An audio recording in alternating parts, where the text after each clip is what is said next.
And he's here. He is here.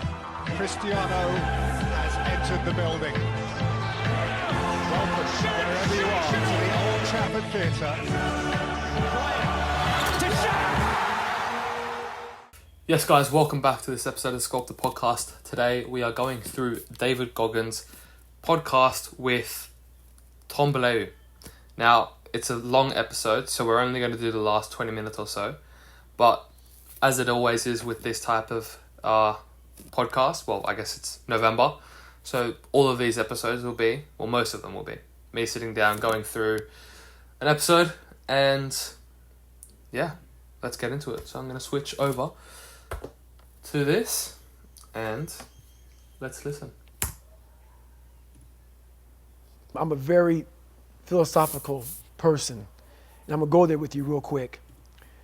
I believe in a higher power. Don't know the name, don't know where it's coming from, don't know anything like that. But I believe that this power, and visualize with me real quick. Let's say it's a man up there or a woman, whatever, and they have a chart. And when you're born, they say David Goggins, born February 17th, 1975 at 6 a.m. They write the chart down because they can see everything. They know exactly what you're fucking supposed to be. They know what you're supposed to be. You die, you go to so-called heaven. You arrive at heaven, I'm 300 pounds. I retired as an Ecolab guy, which is okay. It's just a job, whatever. I go up there and God looks at me and he shows me my chart. And my chart on there says you were supposed to be a Navy SEAL. You're supposed to weigh 185 pounds. You're supposed to be one of the smartest people on the planet, this, all this. You see this. And now you're in heaven, you made it to heaven, but you're like, God, dog, I was supposed to live that life. I was supposed to live that life. And then you find out that the reason why, because we all think that if we pray on it, if we do this, if we do that, whatever, if we don't work, we just, whatever, it's going to magically happen for us. No. I believe that when I'm all said and done with, my whole job is to outwork the chart. Quickly whatever the fucking chart says about me, the all-knowing power up there, I want to get up there and say, him look at me and say, I was meant to make in my life, I know everything. And thinking about where would I be? I didn't fucking see this. I don't know where I would be. I would be the best in the world, probably. I didn't fucking see this. And I'm not talking I about want to feel that. I want to get to the other end of this fucking world. And however I'm being judged, whoever's judging me, to look at me and say, I did he's not talking about at the end of the life, fucking know. I had you at 185, I had you at this, but all this other shit, I was riding as you were living. You are making these wrong decisions. I want to find getting more. closer to that best version of all yourself. I can. You're just pulling yourself further and further away, sack of which shit, is exactly what you sculpting have to is, dive right? You're trying in to make that those right decisions to get find that best more. version of yourself. So because if you're not willing to go in there and face yourself, you're not gonna find anything. You can live right here on surface, man, right here on surface. So if there is an ending to this world and there is somewhere to go and there's a judgment, you're gonna get there and you might see a chart. And that chart may tell you who the fuck you should have been. And now you get the rest of your life to think about that. Man, I could have lived a much better random. life. I just saw what Tom Bilyeu's shirt was. Would have just suffered. What would Goggins do? Let's look at that. I just would have went in that shit and realized I had so much more. But fear and the 40% and living here versus living here, what would Ronaldo being afraid. Do?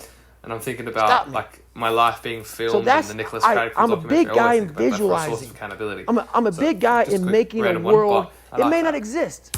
To me, it does. To me, it does. And I'm overpowering myself every day.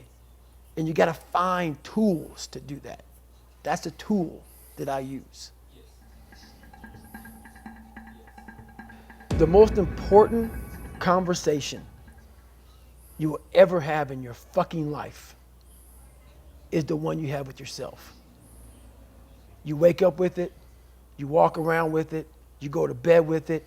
Eventually, you're going to act on it, whether you're good or bad. You have to. That's why the whole thing about this book I have, it's about you. It is about you. It's strictly about you finding who you are. So many people die, live 100 years, never fucking know who they are.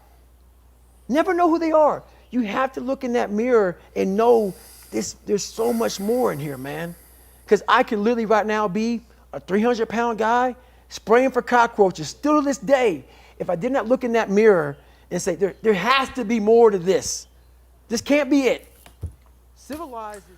I guess it's not leaving a stone unturned, which is something that I'm pretty big on. And when I think about even making my decision to come back to Australia, which I haven't made an episode on, but there's a checklist that I even had to tick off myself when I'm thinking about making sure that I'm not leaving a stone unturned, thinking about would I regret this in the future, thinking about all these different things, because you don't want to be looking back on something and saying, wow, I really could have done better here, I could have done more here. That's just, I can't live with myself and thinking like that. So exactly what David's saying there, if you're looking back at this checklist of all these things and all these choices that could have propelled you to where you wanted to go, it's regret. And it's thinking, well, I guess it's pulling you away from the best version of yourself, which is interesting. Where people, it's a comfortable world. Stop me. A lot of us say, like for instance, I see these athletes right now who retire. I'm 38, I'm 39, I did 20 years at the top of my game, and I'm chilling out now. You see them a year later, and how they look. What the hell just happened to you, dude? What the hell? You're one of the greatest athletes of all time. Kids looked up to you. Women, men of all ages looked up to you. And they hit the pinnacle where it's time to retire, and their mind says, I'm civilized. The worst thing that could ever happen to any human being is they become civilized. It's that total accountability. Like even when you retire, there's a motherfucker looking at me and judging me right now, man. I was the baddest person to ever live. It doesn't go away, man. You got to wake up. Even though you retired, you never retired. You're setting the example every single day of your life. And being civilized feels so good. How do Just you on that find as well. and cultivate that No, I drive? know Like, there I've was a been kid recommended right now David watching Goggins' this, book man, and they by feel quite like a you few felt. people. They feel Me personally, lost, I'm a little bit alone, scared to read it, broken, and I haven't read it for a stupid, reason. lazy. Because Like they're I am a little never bit going to worried amount to that anything. And what you're for me, talking about is the closest too thing to many a fucking conflicting superpower that views this on kid has the ever heard. And best right now way he's to on do the it edge of his seat. How does will he? then make me How not does he like force rely himself to on the take way that that I'm doing first it right now, step? if that makes sense. So when I'm I very hear David fortunate that I Goggins, and grew I've up in a heard from time people when there was saying no that, phones, oh, it's the Goggins effect or things and like there that, was no right? social media. I don't And necessarily I know if it's a suggest, yes, I'm sustainable on way. social media And having on a a very third, limited basis because I have a story no, it's more to than tell. 3. It's just And having it's a so great many different platform. voices in my head Use from it as a platform. influential Don't use people. it as your life. I don't know if that's My if biggest that's the advice best to thing give for me. everybody in the I world listen to things like this with is like David I say, Goggins, and I we think live yeah, in an he's got very external valid world. points, but I'm not Everything too is, sure is you got to on see where I it, would touch it. It's external. where I would stand and how I'd react If you can to for the rest of your life like really live inside being of a student yourself. of his work. I do think that Stop listening to people who are I calling see you things fat, in David gay, Goggins where I transsexual, think nigger. I don't agree Everything with. that is And makes now no I'm not sense. talking about what he's All saying, these I'm talking insecure about what people he's putting doing. their insecurities on you. So what I mean by you that gotta is flush it out. he's an ultra You gotta marathon just be runner. whoever the hell recently. God or whatever the hell you believe I in. can't If agree you with believe in that, nothing but because yourself. I for don't care me, what it is. You gotta take everything that and is- throw it is that's- away. It's a very inefficient You have thing. to believe You're in one challenging thing, and that is yourself. yourself. Brilliant. It's not easy to do. And I'm not saying but don't you believe can in God or do what you believe in, but things right now, for you to that find challenge you as much greatness as in yourself, maybe not as much mentally, you're not going to but find physically it and things like by that, looking in by a doing book something different, or by even And hearing me. If that's I what may you want give to you do, the spark, challenging yourself but physically you've and mentally got to in go inside a very yourself to find it. long and And that means exhausting you gotta way, I be don't have a quiet. problem with that. But for me, Shut that's the not how fuck I up, can do go it. in a room, Because stop if I have talking, to get the most search out of my 1 hour training your session soul, each search day, your mind, because I have to search your perform the next day, abilities, and you'll find it. then I have to if you're not prioritize looking the 1 for it, hour that I have, not you the won't find it. 36 So you hours gotta that I go have to run start your journey. across the And the country. journey starts Like, you finding for me, why the now, hell of course, am this I is here on really this me planet Earth? overanalyzing it because Why I am I haven't here? read the book. I don't know what If it's you don't know talking that, about. you will live the rest But of your life searching, one, there's always a lot asking of the question, pages. why?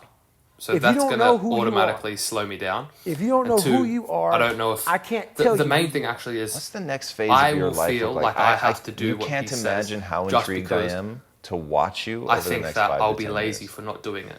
And that's Well, not the Goggins honestly, effect. I've- That's the Nick Craddock I'm effect. I'll just blessed do it. enough to have survived Even the life how I this challenge came lived about. and to come out the other Val side with a bunch challenged of me knowledge. So to make a hopefully, podcast, sorry, I can to help make a people TikTok every single that day for a believe day that in the they're life. And much less than what originally, they truly are. I said no because I just didn't help think it them was worth find my time. greatness in themselves. And then he said, greatness but a cleaner isn't would running do it. And I was 200 like, miles at a time or doing 4,000 pull-ups or being a SEAL. stuff you, Val. Greatness is And then I whatever made it even the harder for hell myself. I didn't do a TikTok dreamed every day. of in your I own said I'll do a mind. podcast You episode gotta first every day. see it. You So I gotta made it first even harder for create myself this because vision he in your challenged mind. me. And So then that's when I come into that's play. my Once you attitude create towards this the vision in things. your I'm not going to mind, back down. So if I it's read how am I David gonna get Goggins there now? and his book And and his that's when I teachings, come I'm into not going to play. back down. But first, which you gotta is create your own vision. Scary because I think it's And going it's to not take me external. further away from where I want to go. When I'm It's reading the Relentless, vision that's taking me created is closer inside of you. and closer to where I Most want to go. of this Where David generation Goggins, quits the because he's an second athlete they like get myself, talked to. in terms of You did this wrong. You did let's this say, wrong, or soccer, they get yelled football, at. It's so easy performance. to be great nowadays. it was more of someone 'cause challenging everybody else themselves is- and doing it most that people way. are weak. That's the difference. This But this is a softer that's all generation. very, very so if minor you have details. any mental toughness, any ability, actually, you have just any to add on that, I don't fraction have a problem with David of Goggins self-discipline, at all. the I ability really like David to Goggins.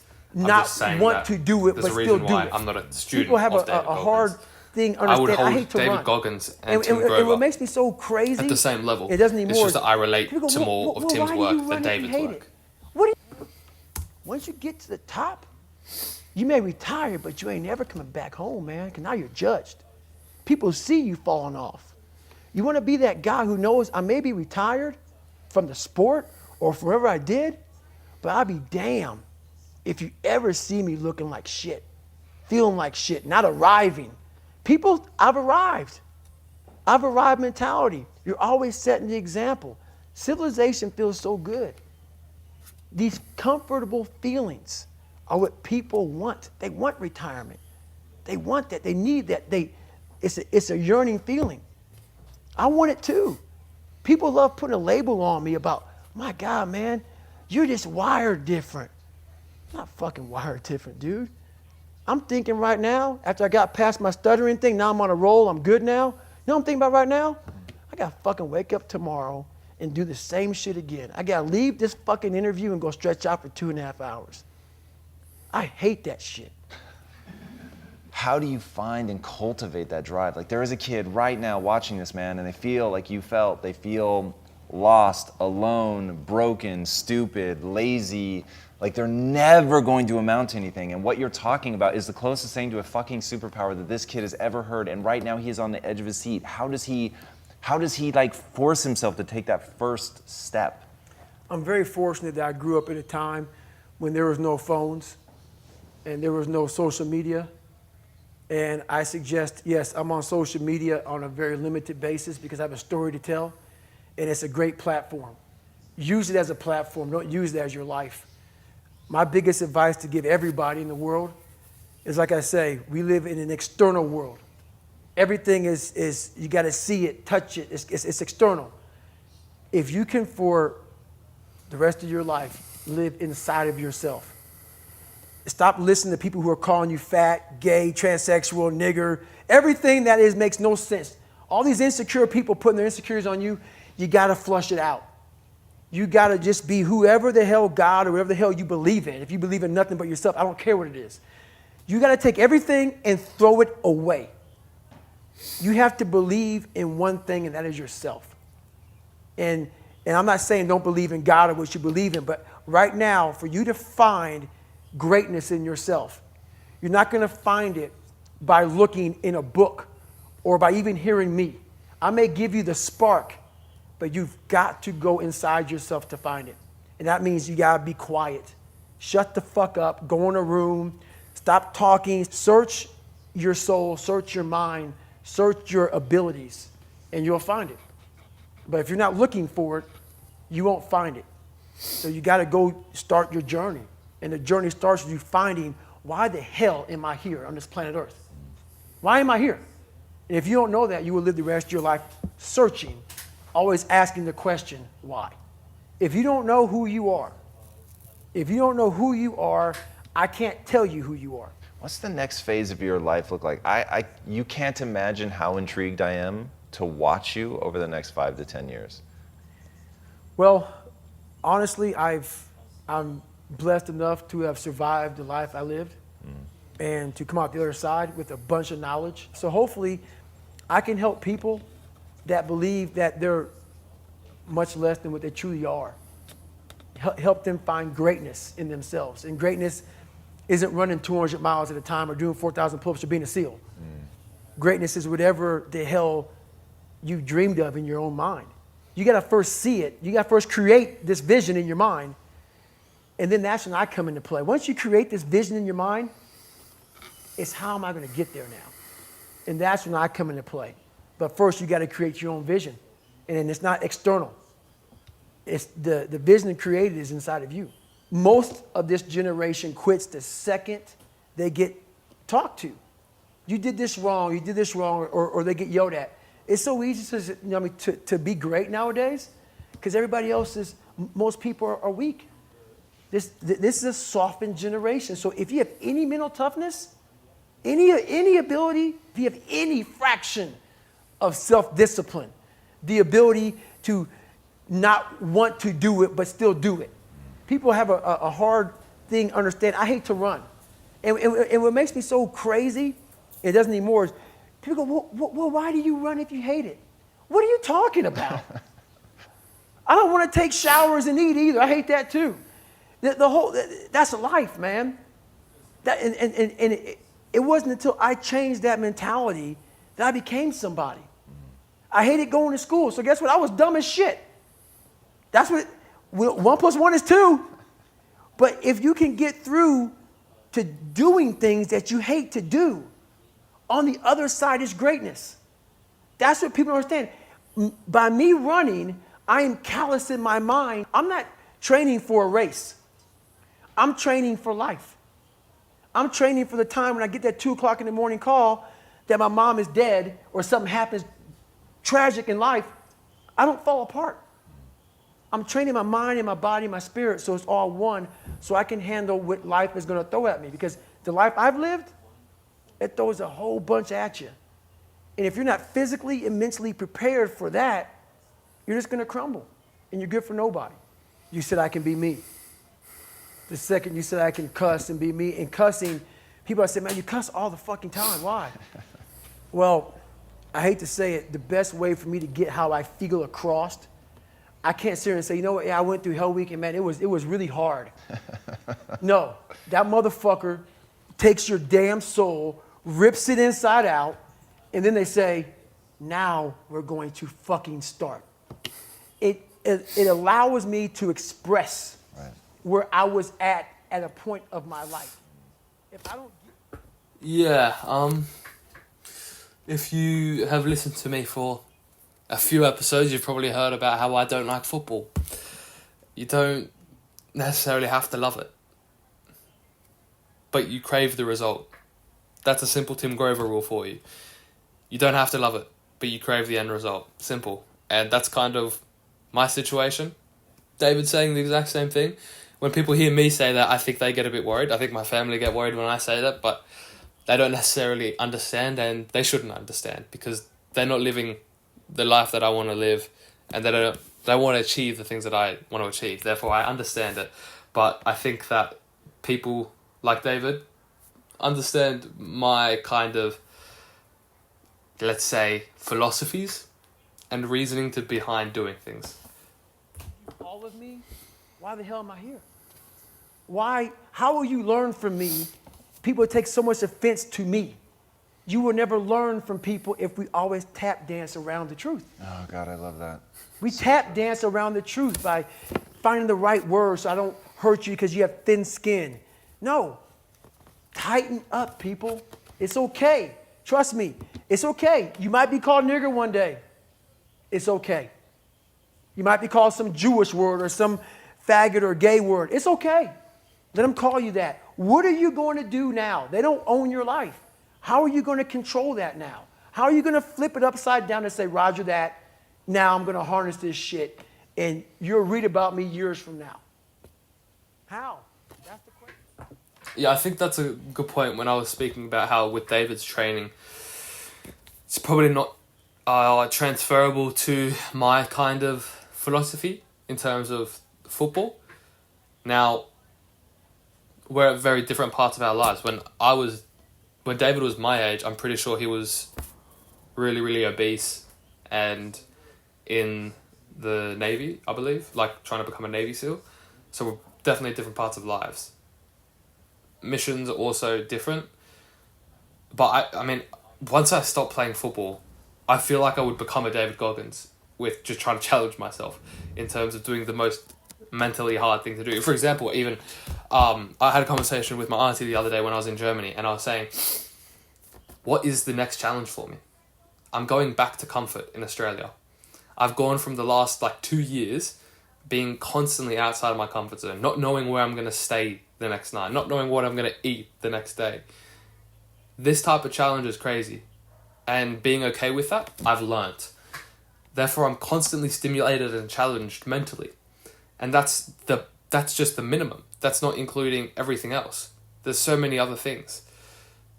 So it's, how do I then figure out other ways to challenge myself? I'm going to have to figure out, I think, doing more with the podcast, doing more of these podcasts where I'm listening and challenging myself in my own beliefs, getting more guests on, having debates, things like that, I think makes a lot of sense. But yeah, I really do have to find other ways of challenging myself, maybe even with the Sculpted app, getting more people involved with that, becoming a CEO, all these different things I can maybe start to challenge myself more and more with, because I've gone back to the most comfortable zone in my life with my family. I don't need to worry where I'm sleeping at night. I don't need to worry where my next meal is. I don't need to worry about, am I getting paid? All these different things I don't need to worry about. I've come back to my comfort zone. So I can see why David wants to always challenge himself, because I also do always want to challenge myself, as he said. How are you going to do that? Thicken your skin. Become more of a human being. Don't be afraid of the reflection in the mirror, because that's all you can be afraid of. Once you overcome the reflection in the mirror, you've done it.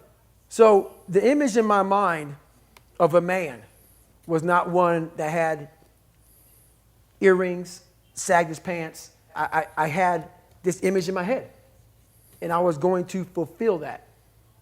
And I didn't do any trends. I stopped trending. I stopped being this guy who whatever was new, fuck it, that's not what I believe in. I'm doing this. This is what I want to be. This is what I'm going to be. So. It's incredible. How do you experience beauty and joy in your life? What situations do you put yourself in? What makes you laugh? What's the fun stuff for you? It's funny you say that. I just retired from the military in November 2015. And I was going and going and going and going. And I never really, I was a happy guy, but I'm never in the moment of sitting back and I want to travel here to have fun or do this or do that. I've never been that person. But the first time I really got a chance to experience true happiness and true peace was so what I did to myself to become who I am today, it takes a great toll on your body. So I believe God gave me time to rest, and he took me out of commission. Not even the mind of Goggins could get me back up. So I had about a good 6-7 months where I was out. And when I was out, I had time to reflect on all I had accomplished. And that was the first time in my life where I sat back and said, wow. Because only I may be telling you some of the story, I know the exact truth of how brutal my life was and how I shouldn't be on this show today, and how the mind and how beautiful it is. So what brings me joy and happiness is knowing how beautiful the mind is. And I'm one of the few people that didn't read about it, didn't experience it through some drug. I got to experience the beauty of true fucking willpower. True, fuck you, I'm gonna fail, I'm gonna fucking fail, I'm gonna fucking fail, I'm gonna fucking fail, and I will succeed. Just me talking about that gives me a feeling, I know what I did. And I don't need to travel somewhere or to have this or have that. I have it all here in my mind. The beauty is remembering this young, dumb, what people call nigger, is now where I'm at today. And that is, when you finally get to that point for me, it's for everlasting peace. I could die right now on this show, and I'll be happy, man. We are all great. No matter if you think you're dumb, no matter if you think you're fat, no matter if you are fat, no matter if you've been bullied, or no matter if you just got back from Iraq or Afghanistan and you have no legs or your arms or whatever, man. We all have greatness. You got to find the courage. You got to find the courage to put your Bose headphones on and silence the noise out of this world and to find it. And to find it because it's out there, but it's going to take hard work, courage, self-discipline. It's going to take all the non-cognitive skills. All the non-cognitive skills to be great. You know, smart is good, all this stuff is good. That's all cognitive. It's the non-cognitive skills that set you apart from everybody else. And that's what it's all about. I had a moment in front of all these great American heroes where I had a chance. It was like so fast. It went through me like lightning of, I can't believe I'm here. I can't believe I'm getting an award like this. That kid who was in the fetal position the majority of his life. And so much the fact that my body and my hip flexors are tight to this day, that even though I was standing erect, my mind was in the fetal position. And when I looked out amongst all those people, it was a sense of pride that I can't even explain. It's the moments of 3 hell weeks. It's the moments of in that room by myself studying for hours and hours and hours, trying to catch up with all the kids who are above me. It's just those moments, like the real raw moments of life that was like, boom, hit me and we're gone. But I was like, I did that. I overcame that shit. You know, it's like, it's this power behind all that shit. And that's the feeling I was looking for in my life. I found it. It wasn't money, it wasn't fame, it wasn't awards. It was that feeling I have right now. The feeling of I'm about to break down, but it's not of like, oh my God, I'm upset. It's like I worked myself so hard that I turned a person this fucked up into this motherfucker right here. Not off of reading a fucking book off a theorist, off of going to work on myself and saying, I don't know how to do this, but I know that to get over there to that fucking side, I gotta grind myself into a fucking fine powder. And I did it.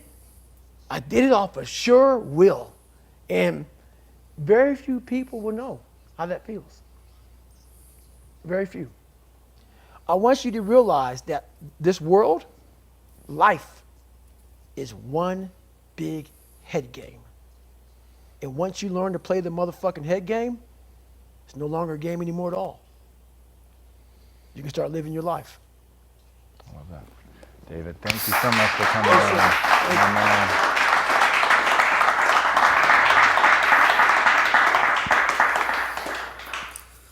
Buy this book. I read it. It is extraordinary. It is one of the most amazing manuals for how to change your life ever. And just this interview, I think, could be transformative for some people. And the book goes into so much more detail and really reaches into you and shows you how to do it in your own life. He helps you find that 3.14 for you so that you can go out and do the things that you need to do. But the things that I hope that you take away from him, be honest with yourself, be raw, but understand that you can fix it.